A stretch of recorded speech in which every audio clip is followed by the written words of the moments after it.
ஒருபோதும் மறவாத உண்மை பீதாவிருக்க உனக்கென்ன குறை உண்டு மனமே? ஒருபோதும் மறவாத உண்மை பீதாவிருக்க உனக்கென்ன குறை உண்டு மனமே? சிறுவந்தோட்டுணையாறு செல்ல பிழை போர் காத்த தந்தை, மைந்தன், தூய ஆவி நாமத்தினால் நாம் அனைவருக்கும் கிருபையும் சமாதானமும் உண்டாவதாக. ஆமென். ஒரு கிராமத்துல பஞ்சாயத்து நடக்குது. எல்லா ஜனங்களும் கூடி இருக்கிறாங்க. அவ கூடி இருக்கும் போது அந்த பஞ்சாயத்து தலைவர் என்ன செய்யறாரு, யாரு தப்பு பண்ணாங்களோ அவங்களுக்கு தக்க தண்டனையை கொடுக்கிறாரு. அதை கொடுத்துட்டு பேச ஆரம்பிக்கிறாரு. நம்ம கிராமத்துல நம்ம ஒற்றுமையா இருக்கிறதுக்கு காரணமே இந்த உண்மைதான். நம்ம தப்பு செஞ்சா தப்புன்னு ஒத்துக்கிறோம், தப்பு செய்யலாம் தப்பு செய்யலாம் சொல்லி உண்மையை நம்ம சொல்றோம். யாரும் பொய் பேசாம, யாரும் ஏமாற்றாம, யாருடைய பொருளையும் அபகரிக்காம நாம உண்மை உள்ளவர்களாக அன்புள்ளவர்களாக இருக்கிறதுனால தான் நம்ம கிராமம் எப்படி இருக்க நல்லா இருக்குது என்று சொல்லி நல்லா வீரஜரமா வசனம் பேசினாரு. அப்ப பேசிட்டு ஒரு நாள் அவர் என்ன பண்றாரு, ஒரு வெளியூருக்கு பயணம் போறாரு. அப்ப வெளியூருக்கு பயணம் போயிட்டு திரும்பவும் வருகிற பொழுது வருகிற வழியில ஒரு ஆடு என்ன பண்ணது, தனியா நின்றுட்டு இருக்குது. நல்ல வனாந்தரமான இடம், யாரும் இல்லாத இடம், ஒரே ஒரு ஆடு மட்டும் என்ன பண்ணது தனியா இருக்குது. இதை பார்த்து அந்த பஞ்சாயத்து தலைவர் என்ன பண்ணாரு, யாருக்கு தெரியாம அவருடைய வீட்டுக்கு கொண்டு வந்து அதை வித்துட்டாரு. இதை பார்த்து அவங்க மனைவி கேட்குறாங்க, நீங்க நம்ம கிராமத்துக்கு தலைவராக இருக்கிறீங்க,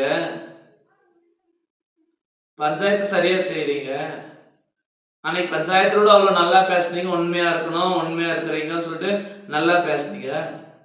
ஆனா இன்னைக்கு நீங்க பிறருடைய அந்த ஆட்டை என்ன பண்ணீங்க கொண்டு வந்து வச்சுட்டீங்களே, தப்பு இல்லையா அப்படின்னு சொல்லிட்டு அவன் மனைவி கேட்கும்போது அதுக்கு அந்த பஞ்சாயத்து தலைவர் சொன்னாராம், ஊருக்கு மட்டும்தான் உபதேசம், தனக்கு இல்லை அப்படின்னு சொல்லி சொன்னாராம். ஆம் எனக்கு அன்பானவர்களே, இன்றைக்கு நம்ம வாழ்க்கையில உண்மை என்பது அப்படிதான் இருக்குது. பிறர் மட்டும் உண்மையா இருக்கணும். நாம சந்திக்கிறவங்க, நாம பார்க்க போறவங்க, அவங்க எல்லாரும் உண்மையா இருக்கணும்னு சொல்லி நம்ம யோசிக்கிறோம். ஆனா நாம உண்மையா இருக்கிறோமா? நம்ம வாழ்க்கையில உண்மை எந்த அளவுக்கு இருக்குதுன்னு சொல்லி நம்ம யோசித்து பார்க்க வேண்டும்.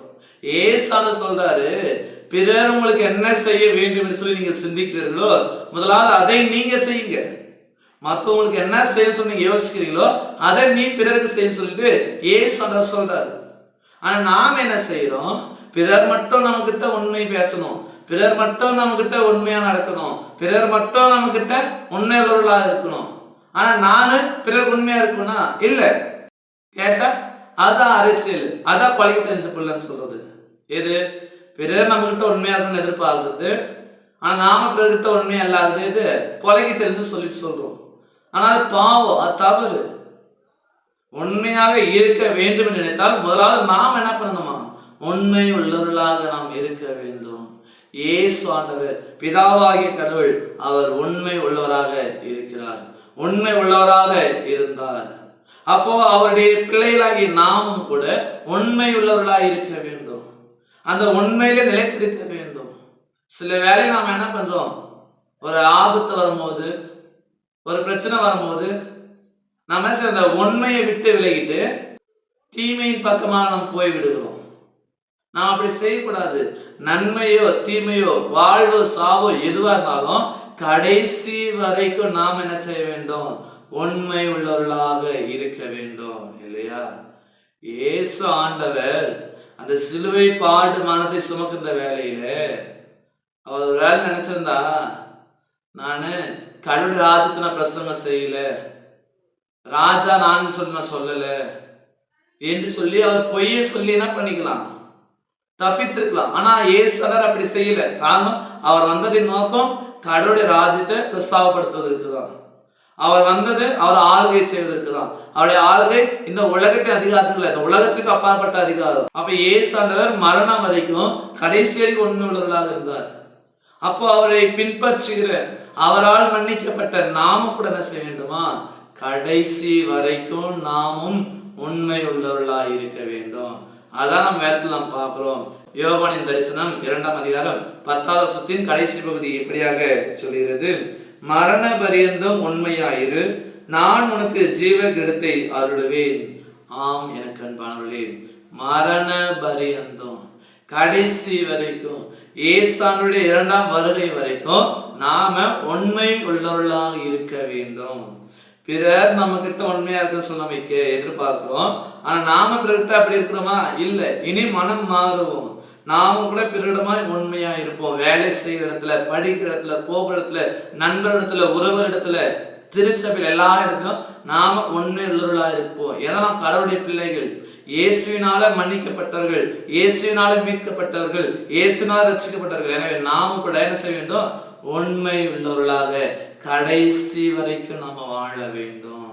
அந்த உண்மையில நிலைத்திருக்கிற பொழுது உண்மையின் பிதாவாகிய கடவுள் இயேசு ஆண்டவர் நம்மை ஆசீர்வதிப்பார், நம்மை வழிநடத்துவார், நம்முடைய குடும்பங்களை ஆசீர்வதிப்பார். இனி வரக்கூடிய காலத்துல எல்லா இடத்திலும் இயேசு ஆண்டவருடைய பிள்ளைகளாக தொடர்ந்து நாம் உண்மையின் பிள்ளைகளாக உண்மையில நாம் நிலைத்திருப்போம். கடவுள் நம்மை ஆசீர்வதிப்பார். ஆமீன். எல்லா புத்திக்கும் மேலான தெய்வீக சமாதானம் உங்கள் இருதயங்களையும் சிந்தனைகளையும் கிறிஸ்து இயேசுக்குள் காத்துக்கொள்வாராக. ஆமீன். யாவரும் கண்களை மூடி நாம் ஜெபிப்போம். எங்கள் கண்மலையும் மீட்புமாகிய கடவுளே, இந்த சந்தோஷமான இந்த நாளுக்காக, இந்த நேரத்திற்காக நாங்கள் நன்றி படைக்கிறோம். நாங்கள் இந்த சந்தோஷமான நேரத்தில் கூட உண்மையை குறித்து தியானிப்பதற்கு, கேட்பதற்கு நீர் எம் பாதின கிருபைகளுக்காக நாங்கள் நன்றி படைக்கிறோம். நாங்கள் கேட்டோடைய சத்தியத்தின்படியாக இனி வரக்கூடிய காலங்களில் நாங்கள் உங்களுடைய பிள்ளைகளாக தொடர்ந்து உண்மையின் மக்களாக, உண்மையில் நிலைத்திருக்கிற ஜனங்களாக இருப்பதற்கு கர்த்தர் எங்களுக்கு உதவி செய்வீராக. போராட்டங்கள், பிரச்சனைகள் எதுவாக இருந்தாலும், சஞ்சலங்கள் எதுவாக இருந்தாலும் கூட, சபலங்கள் எதுவாக இருந்தாலும் கூட, நாங்கள் கடைசி வரைக்கும் எல்லாவற்றிலும் உண்மை உள்ள மக்களாக வாழ வளர கர்த்தர் எங்களுக்கு உதவி செய்ய வேண்டும் கூட நாங்கள் ஜெபிக்கிறோம். எங்களுடைய குடும்பத்துல, வேலை செய்கிற இடத்துல, படிக்கிற இடத்துல, போகிற இடத்துல, எல்லா இடத்திலும் நாங்கள் ஒரே மாதிரியாக உண்மை உள்ளவர்களாக இருப்பதற்கு கர்த்தர் எங்களை பாதுகாக்க வேண்டுமாய் அருள்நாதர் இயேசுவை ஜெபிக்கிறோம் அன்பின் பிதாவே. ஆமீன். அனைவருக்கும் ஸ்தோத்திரம். கடவுள் உங்களை ஆசீர்வதிப்பாராக. ஆமீன்.